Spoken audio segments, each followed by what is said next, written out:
Hello everyone, this is Global Government News. Today is June 25th, 2010, and I am Darko. And I will be covering to me, it's just a very sad article. And if you're a person out there who is for vaccines or doesn't really care, they're not really against them, I don't think they're that bad.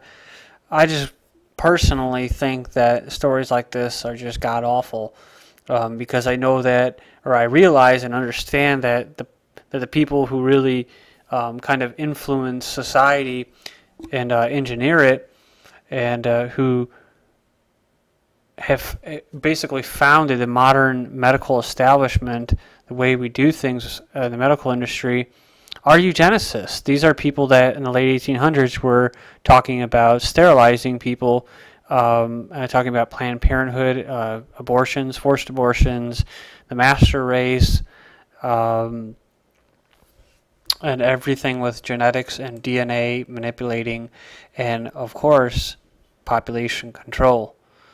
And so if you don't know about any of that, I recommend you just check out a video of Bill Gates speaking to a group of people where he was talking about climate change and global warming and this big threat, and then decided to include his favorite form of too many people on the planet.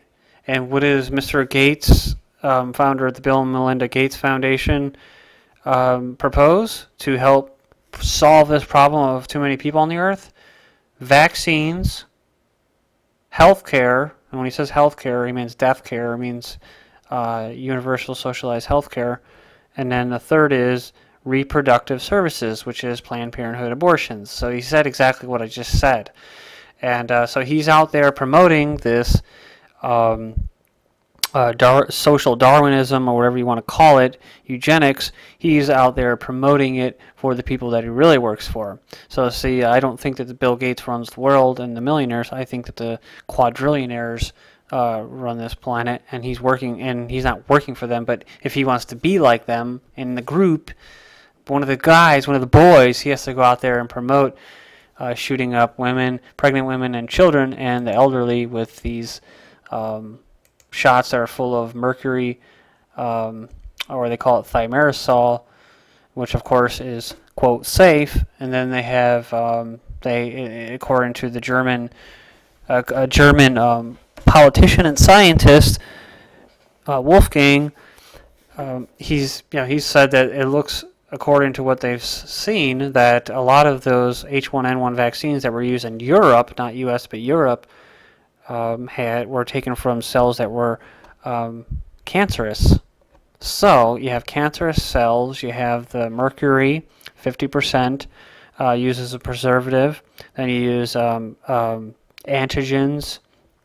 or adjuvants, which are used, it's like a filler. It's like corn in all of our food is a filler for vaccines to make them go further. And there's been different opposing arguments as far as those go, as far as the health concerns go. And then you have nanoparticles that somehow made it into the vaccine too. And these are all just from different sources, documented. And so here you go. You got this story coming out here by CNN, the same website who brought you the article saying that, oh yeah, didn't you know that your baby's blood and DNA can be stored in a database and you won't even know? So yeah, see, they're just coming out and telling you kids may need 2 H1N1 doses again this year. This is June 25th, 2010, and it says children over 6 months and under 9 years old who haven't received an H1N1 vaccine yet can expect to get 2 doses of seasonal flu vaccine this fall if the CDC adopts recommendations from its Vaccine Advisory Committee. And I wonder what their philosophy is over there in the Vaccine Advisory Committee. I wonder if there's too many people on the planet. I'm sorry, guys. It's freaking sad, dude. I mean, I don't want to say this. I really don't.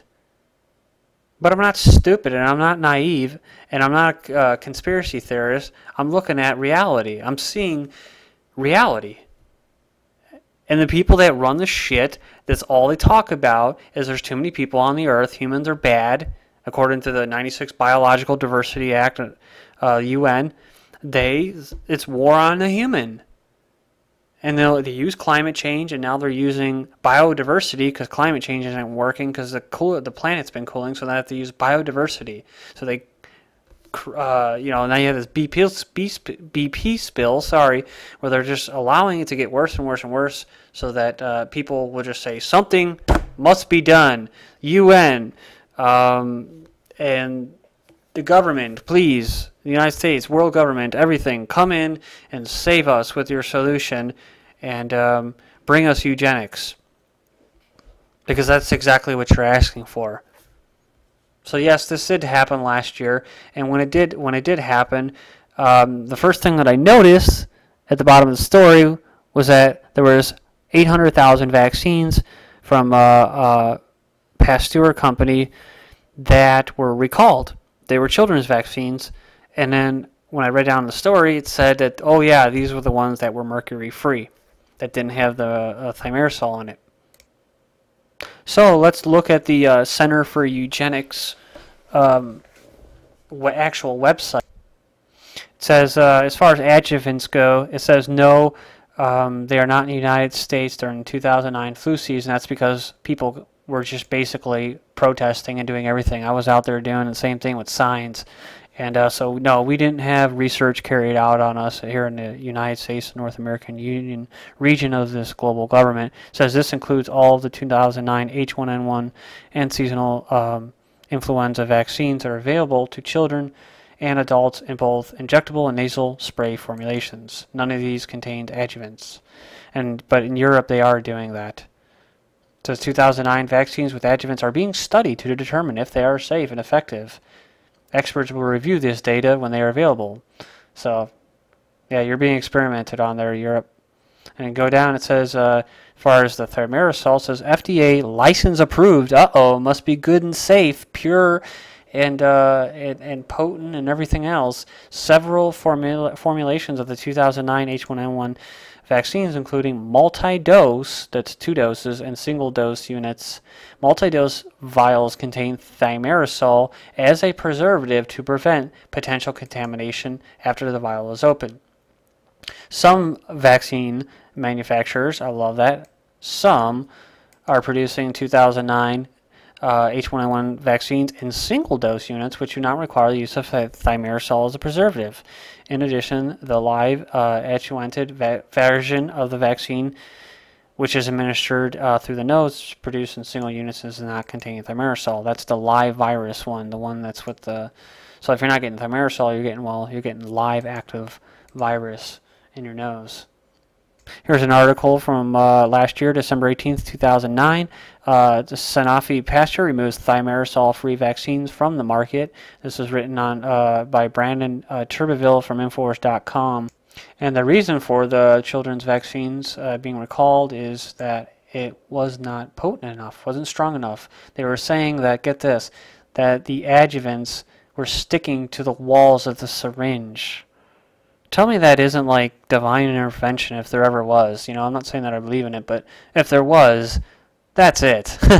You're carrying eugenics out on people who have no say, no sovereignty of their own mind or their body, can't say what can or cannot be put in their body, and you're sticking that crap in there. And what does it happen? It like sticks to the walls of the syringe so that it's actually not even going in there. All that good stuff. In an article published by Bloomberg, Tom Randall writes, quote, "The recalled shots are preservative-free syringes of a low-dose version made for children ages 6 months through 25 months. At the time, it said there are no more remaining preservative-free shots available for children under the 2 years old." Hand washing and covering your cough. And look, this is one time. Forget the conspiracy. Listen to our government agencies. These guys are telling the truth. There's no conspiracy here, folks. Just get your damn vaccine. All right. Thank you, Doc. So you heard it from the good doctor herself. Just take your damn vaccines.